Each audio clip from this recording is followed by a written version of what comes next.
2023 is a big year for Houston in the food world. We have 6 national semifinalists for the prestigious James Beard Foundation Awards. It is a high honor in the foodie world. So we invited all the nominees to join us for a roundtable discussion on everything from the secrets of success to their guilty fast food pleasures and their own foodie love stories. Bon appetit. Thanks very much for joining us.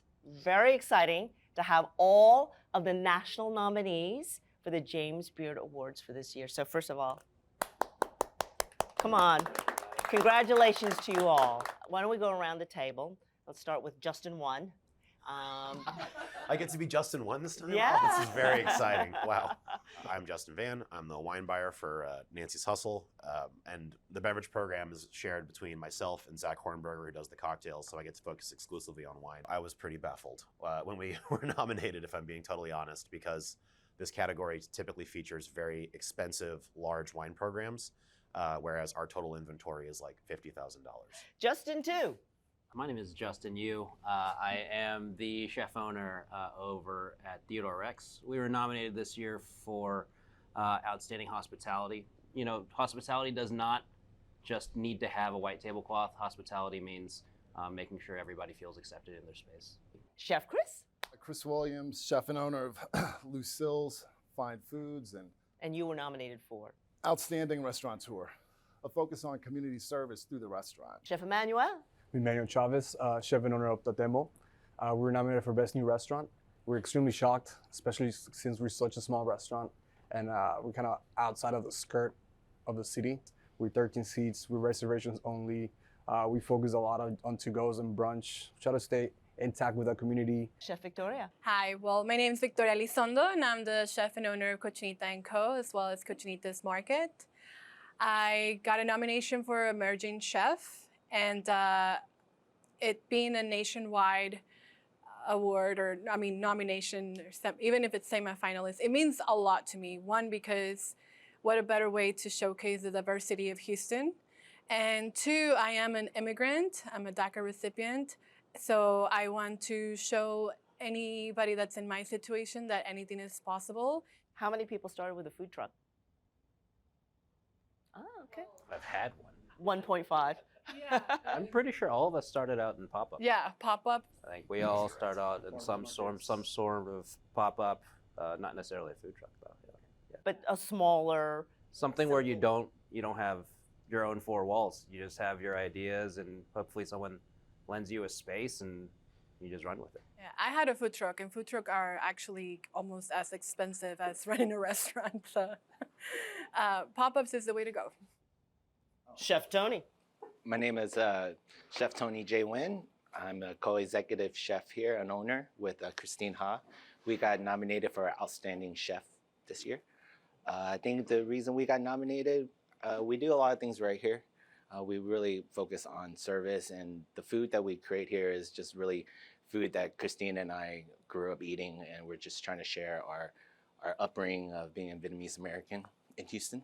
For folks who may not know, James Beard Award is, everybody says it's like the Oscars, yes? I say Grammys, but yeah. Grammys, Oscars, okay. And you have no idea who nominated you. No. It is quite mysterious. So there's an angel up there somewhere who's wined and dined at your places, and you have no clue who that person is. No. I don't. I feel as if previously they had a list of people that you could look for in the reservations, but they're a little bit more mysterious about it these days, and I think that's for the better. Well, I have counter service, so I can't look up anything. Too busy working to look up and see. No, meaning we don't take reservations, so we don't okay. have that information. Okay, so they're just anonymous when they walk through the door. And that's the way it should be. Yeah, I do agree it's encouraging that they're anonymous, because if it's someone that they have a hat on that says, James Beard nominating committee, then it kind of changes the way the game is played. But if they're anonymous, there's a little more fairness there. All right, let's talk about the food scene in Houston. And I know many of you have experience in other cities, in other countries, in terms of your culinary experience. Talk to me a little bit about how Houston ranks in the food scene And what, if anything, you feel makes it stand out? You know, what is special to the Houston food profile? I mean, I think that one of the best things about it is, like, unlike being in Atlanta or, you know, in the Carolinas or New York or, you know, the West Coast, there's no true definition for what the Houston food experience is outside of just diverse and it's a ton of options, extremely diverse and full of options, which gives us kind of like the freedom to play, because you have at this table 3 or 5, 6 completely different approaches to food and service and all that kind of stuff, but it's all welcomed here because there is no standard that exists. Like, you know, like if we're in Atlanta, there's Southern cuisine and you know exactly what that's going to look like, and every restaurant you're going to go to is going to be an iteration of that standard. To where here, it's just a wide open playground. And the only thing that defines it is that this has to be genuine, creative, and consistent. It also helps there's no zoning. Interesting. Talk to us about that, Justin.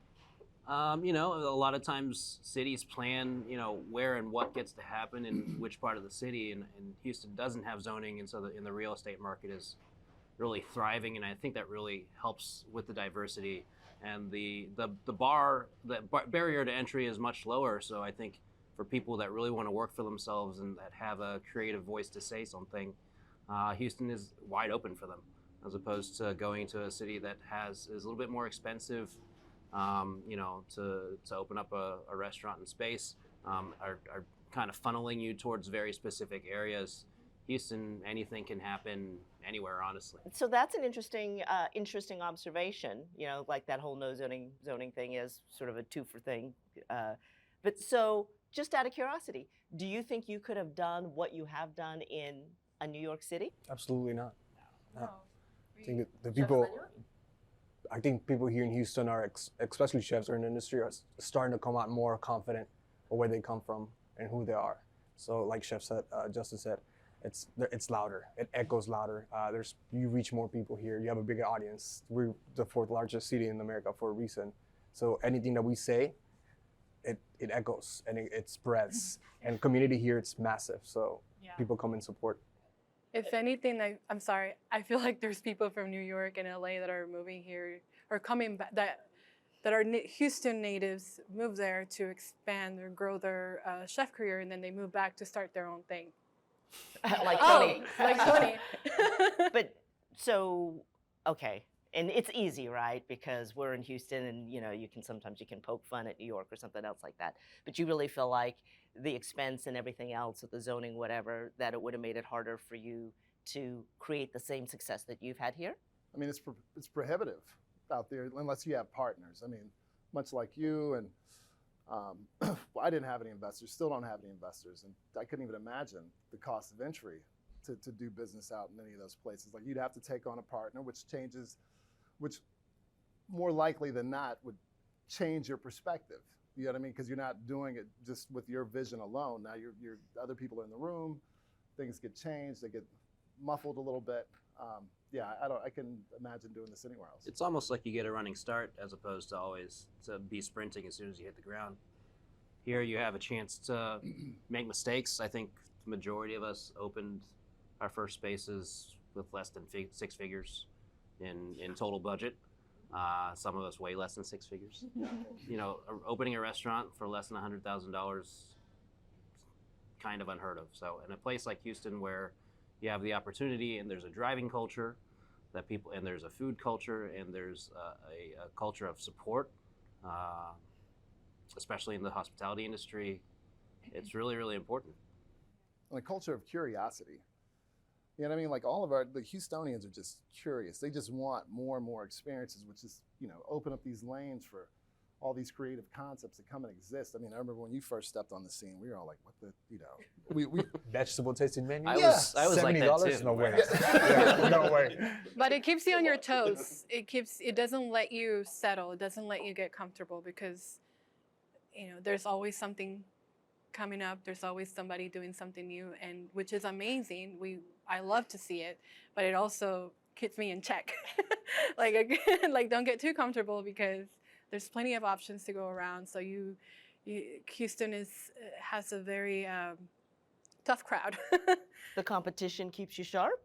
Yeah, why not? I mean, I don't believe in competition. I think there's room for everyone, but I do, like, for example, Manuel, who also does Mexican food, I get inspired by the things that he does. So, and anybody else, even if it's not Mexican food, there's always so much creativity going on that it's definitely inspiring, and it keeps you on your toes. So let's talk about what is the hardest thing to make your restaurant successful. And there's been more attention to about, I guess, what they call back of house is a phrase I've recently learned. Can you talk a little bit about that? I mean, Tony? Tony, you're too quiet. I'm just listening. I'm learning. I definitely think running a restaurant has never been easy, but it's definitely a lot harder now with the labor costs and the food costs. But yeah. So labor and food costs, finding folks, getting employees. Getting employees, definitely. The turnover. I mean, like the biggest thing with the back of the house, which is the heart of the house, is like the turnover is your biggest enemy, right? Like it's in every restaurant that I've worked in, anywhere.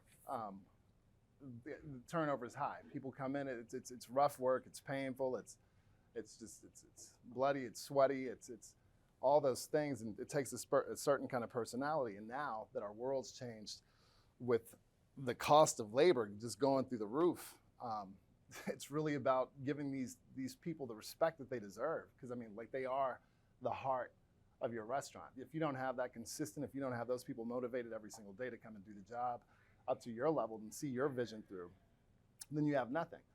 So the challenges are actually good, because it's long overdue for them to get the respect that they deserve. Because you can't make a restaurant without that back of the house. And the beautiful thing about it is the diversity of these restaurants. Like, I mean, at our production kitchen, we have 7 different languages. 7 different languages, and only a few of those languages share English. But it doesn't matter. It doesn't matter, because we all know what the job is. We know what the work is that we have to do. We know what time we start. We know what time we finish. We know what the standard is. And we know that we have to depend on every other person that's in that kitchen to make the things happen. Food is an international language, if you will. It is. But can you name the 7 languages that are spoken in your kitchen? Portuguese, 2 different dialects, 3 different dialects of Spanish. One of those from Africa, and I always forget what country it is, but it's there. There's a Tanzanian guy, a Congolese guy, but both of them speak English. And then there's a lot of Southwest side English, which is a little bit different. Yeah. So maybe all that is also part of the magic that gets weaved into the different menus that we have. Yeah. Justin, you have a thought on your lips. Oh, no. I mean, I just want to agree with that I think that it is a more challenging labor market, especially for the back of house right now. Mm-hmm. But I think part of that is because there was a crisis of morale during the pandemic when, we talk about the Great Resignation. It's not just us, it's everybody, And so I think that a lot of people took a hard look at, how long they worked, how hard they worked, how much they were being paid for that. And although I am the one FOH, person here, like, I can say that I agree that there's always been an inequity between the front of house and the back of house in restaurants.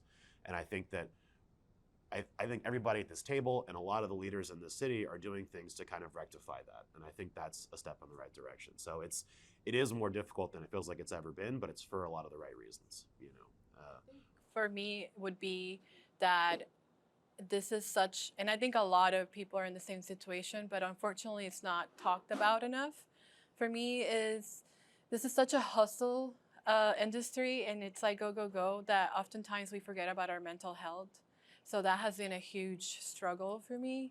So I use my social media platforms to speak about it and to make sure that, we are a team and that we are here to, like, support each other. This industry, like, if you feed people for a living or, serve people for a living, it makes you a great person. And because of that, like, you deserve to be heard and you deserve to reach out for help when you need it. So that is one of the many struggles, but the one that I want to highlight. Yeah. Okay.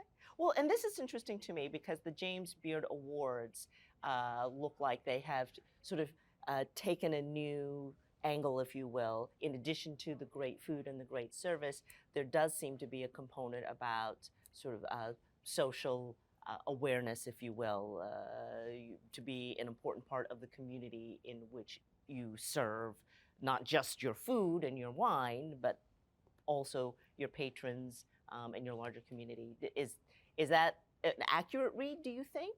How do you feel about that as a... I just think it's an accurate representation of the industry as a whole. If you have a business or a restaurant or a bar that just singularly is looking towards the products that you put out, you're missing more than 50% of what you should be doing. It includes the people that are in the back, in the front, how they're treated, what kind of what kind of benefits that they get, and what you're doing for your community as well, because your community is supporting you as well. So I think that a lot of people have previously have had gripes with the fact that it's just so food focused, but what I would say is that if you look at restaurants and bars, they don't just serve food and beverage, and if that's just the scale that you're looking at, I think that you're missing a huge part of the picture. 11 years ago, Justin told myself and Johnny Rhodes, another local chef, that if you ever want to open your own restaurant, the actual food that you put out, it's going to be the last thing on your mind, and it should be the last thing on your mind. And that carried with me throughout the years in my career. When people talk to me about what's your favorite dish or what kind of concept, that's the least of my worries. I want to make sure the people that are on my team are taken care of. I want to make sure that I'm able to step outside my kitchen with a sense of security, knowing that any of those guys can run the service and the place as it was their own, because that's the type of environment that I want to create. I want to create leaders. I want to encourage people to open their own businesses so that I can step away, because I don't always want to be that guy or the guy. You should let the next generation of cooks in our city, and that's how we're going to keep progressing. And I believe in 6-7 years, we're going to be talked about like they talk about New York and San Francisco, because we're doing those things. We're stepping away and allowing the newer generation to have a voice, and it's just beautiful to see. Yeah, we saw Jennifer at your shop the other day. Yeah, when you asked me to make tortillas, and no, this is Jennifer. No, she can do it. Okay, you all now qualify as celebrities, because you are. Justin Wen is just rolling his eyes. He's like, what do you mean now? No. He has over 1,000 Instagram followers. So Yeah, he's there been you a celebrity. go. Absolutely not. Are you turning red, Justin Wen? Probably, yeah. I mean, Poor I don't. Justin, we're picking up. I don't have a monitor, but I mean, I probably am. Yes, you guys are celebrity chefs by virtue of your nominations and your recognition. So, how does that feel? Do you like it? Not like it?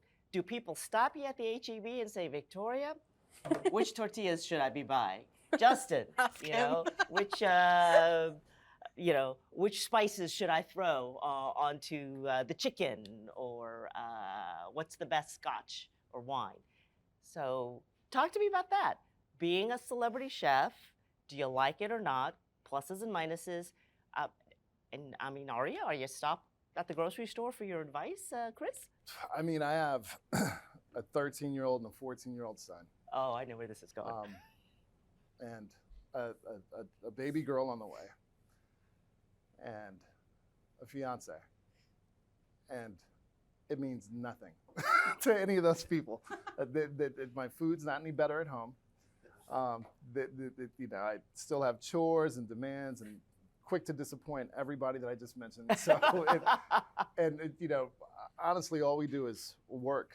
You know what I mean? So if it's not Lucille's, then it's the nonprofit. If it's not the nonprofit, then it's family, and then just keeps going like that. It's just live in a bubble with tunnel vision.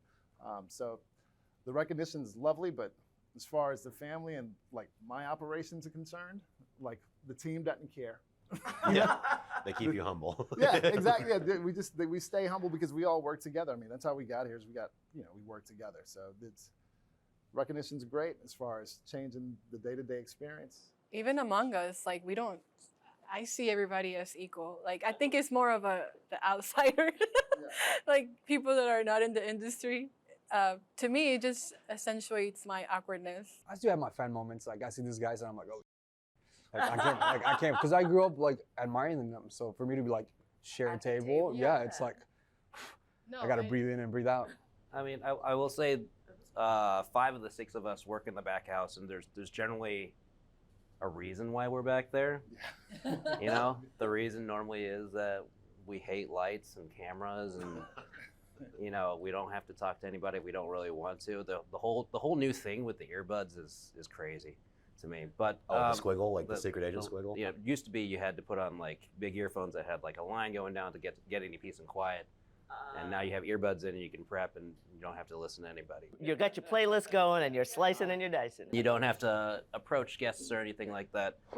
You know, as far as like the full phenomenon goes, I think it's just important to recognize that it's people are curious about the people that cook their food these days, right? It didn't used to be a previous curiosity. And, you know, as a chef, you know, learning to utilize that it is working for you also in the same way that you work for your staff. Sometimes it's important to be out in front of people and to be gracious and humble about the reception of what celebrity culture you end up in, because it's good for your staff. It's good for more people to walk in the door so that your server can get tipped more. It's good to make sure that your cooks continue to have a chance to learn and grow. And if it brings in enough people, it's ideal that you get to hire somebody else so that it makes their life a little bit easier. So I think accepting it to an extent is really, really important, but it never doesn't feel weird. It's always weird if anyone ever recognizes you. So, because we did this specifically not to have to deal with that. So. I think as long as you keep your feet on the ground, it's fine. What's your favorite fast food guilty pleasure? I can Everyone's answer got a that thought? And we're just going to go bam, bam, bam, bam, bam, bam, bam, right? And we'll start with Tony. We'll go opposite direction this time. Oh, no. Okay? Oh, Victoria's like me. It's all right. Just take a second to think about it. Yeah? Well, I'm a fast food connoisseur. It depends on when we get off at night and what's open, but usually it's Popeyes or Whataburger. The McGriddle from McDonald's for breakfast. Yeah. Keeping it real, girl. 1 a.m. Whataburger patty melt. 24 hours a day, gummy bears. That's it. Gummy bears? Gummy bears. It's fast enough. That's my fast food. I don't go to fast food. I go to gas stations anywhere. Gas in the stations country. are It's- often on it. Yeah, it is the fastest. You're right. It's whatever And it is stays with open you late. for I thought it had to have a window, but you're good. My fast food guilty pleasure, it is the potato, egg, and cheese taquito with grilled jalapenos. Also a sausage breakfast on a bun. We call it a bob. And then if I'm feeling real frisky, I'll go what a burger junior also. And so I just want to also let everybody know that the one on North Main, whoever works the window between 2 a.m. and 4 a.m. is excellent. Yes. They're really good. James Beard nominee next You year. gotta wait for it. It's a long wait, but it's worth it. You know. That's insane how you made all those things sound. You made all those things sound so delicious and so detailed. You know what I mean? Like, where can I get that taquito? Yeah. You know somebody has been through that window 2 to 4 a.m. All right. My answer is a Whataburger taquito with potato, grilled jalapenos, and a sausage, egg, and cheese breakfast on a bun. And if I'm feeling frisky, I'll order a large fry, or perhaps a milkshake. But you can probably guess why those orders are similar. And this segment brought to you by Whataburger. Basically, we just double up. Yeah. It's usually 2 taquitos with potato, grilled jalapenos, not the pickled ones. No pickle. Grilled. Yeah. Although we might mix it up with the pickled someday. That might be nice. You know, part of that's probably because what is open, right? When you guys are done at the end of Raising Cane's to 2 a.m. now? Although I will say, Raising Cane's is the spot. Raising Cane's, but I will say like Uber Eats and DoorDash have really changed the game sometimes. It's expensive. Yeah, I'm like, I don't know I about don't know how I paying those feel fees. that. Yeah, that's right. Did I just spend $40 on a taco? But you get to be home with your dog and like, you know. There you go. You're paying for your time, your freedom. And the Raising Cane's is a common foil for fancy wine, where it's like, here's a champagne that costs an enormous amount of money, and here are some chicken tenders with it. You're like, yes. Anybody got a little, story, when you can Yeah, I mean, did you want to? No, go for it. Sure? Go. Go ahead, You're more take the handsome. lead. Yeah, you're more Take handsome. the lead on this one. Inspire me. I know every time he talks, Yeah, I just I'm want to like, listen. Oh my God, this is Chris. Okay, I'm getting a picture after this. Yeah. I'm gonna sound like a complete fanboy, but Ox Heart, 2011, first tasting menu, all vegetable driven. I still like had dreams about that style of service, and that changed my career because I was used to just tacos and Tex-Mex and all that, and just saving my paycheck to go spend at Ox Heart with my girlfriend at the time, having the cooks explain the dishes of like onions cooked for 12 hours with pig thyme and caramelized jus, and just the apron, even the style of aprons. I still remember with the white checkers, not the white checkers, the white stripes or brownish maybe. To me, that was just mind blowing. It changed my perspective on fine dining or dining itself. So for sure. Wow. I have goosebumps. Boy, But, that is a foodie fan love story, I man. appreciate that. Yeah, That is so cool. appreciate that. Although, for however much you enjoyed it, it was a nightmare for me sometimes. I'm glad you had a great time. So stressed out, but great. I'm glad you had a good time. How are you doing back there, Chef? Chef Chris, what is your, and it may be professional, maybe personal. What's your foodie love story? It was at Ox Heart, and no. I was like, there's no. No, really, it started with I think I was like around 12 years old, and I used to go spend weeks at a time with my grandmother on my father's side in Brenham, and like a big part of our days, every day, was prep. You know, cooking everything from scratch. He was 80-something back then, so I had to do all the, the fun things of peeling the collard green leaves and snapping peas, and this was hours of work. But back then the sun was brighter, the air was cleaner, just everything was just nicer, and yeah, that's where the passion started. And when I hate this business, and when I'm bleeding and losing my mind, trying to figure out how to fix the puzzle, sometimes I tap into that memory to help me fall back in love with it. I have a story Yes, that we can. actually started in Ox Heart, but before. After hours. No, I'm gonna try to keep it short, but it's a long story. But it actually started with that same building, but way before you.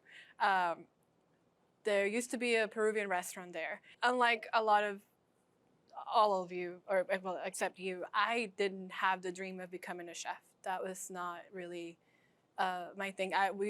My mom and we worked at restaurants just to, because that's what immigrants do. But I was like, as soon as I get my papers, I'm gonna get out of this industry. It's too much work, underpaid, no thank you. But then I was offered a job as a server at this Peruvian restaurant where Ox Heart used to be at. And then I met Chef Roberto Castre. And at the time, to me, like, there was like ethnic food, which was like your everyday affordable fast meal, and then there was like white people food, like white chefs, like the fancy ones, European styles, like the ones that get the awards. It was like two different worlds, right? So through him, I fell in love. Every server needed to know the history behind every dish. So I learned about Chifa food, which is the Chinese Peruvian cuisine, and then Nikkei, which is the Japanese Peruvian cuisine, Inca, which is the native Peruvian cuisine. And not only was it just beautiful and tasteful, like the amount of love that he put into his culture, like into the restaurant, and him being recognized for it and praised for it, like it made me fall in love like with food. And I was like, I want to do that for Mexican food. Like it was something so new to me, like, and that's where everything started. People say that well, the history Yeah. and the story behind the food. and then as from well. there, as I was trying to explain my story behind my food and my brand, people thought I hated Tex-Mex, and it's like, no, like Chef Roberto Castre, I also love my food. I also love my culture, and I want to show you that it's more than that, and that it's actually two completely different things. So yeah, that's my love story. All right, Justin, I want to be mindful. I know you've got a clock on you. Did you have a love story you wanted to share? If you don't have one, it's okay. Well, And my love story is actually alcohol. It is. That sounds bad, but it was at the University of Houston. I was taking the wine appreciation class, and I mean, it's also kind of. Let me just tie this into Oxheart just to make him feel weirder. Is that we went to high school and didn't really know each other at the time, but we were walking in. He was leaving the Hilton College, and I was walking in, and he's like, "What the hell are you doing here?" And I was like, "I'm taking a wine class. I'm checking out." And he's like, "Yeah. Cool, good luck. Maybe we'll start a restaurant someday or something like that." I was like, that'll never happen. But while I was there, I mean, I basically abandoned all my political science ambitions, all my law ambitions to study wine because I tasted a really cool Bordeaux that the cellar that they had there had been donated by some alumni, and it was amazing. And I don't think kids are exposed to, I say kids, I mean like college students aren't exposed to those kind of wines very often, but it was such a profound experience. I was like, I'm gonna discard everything else in my life and pursue this now. And then that moment was cool, but then for me, the point was connecting that to everything in Houston. So it was like once I passed some SOM tests, I had an opportunity to work at other places in the country, in San Francisco and New York. And I felt like the wildest thing I could do would be to write a wine list here. And I think that is a decision I am very, very proud of today.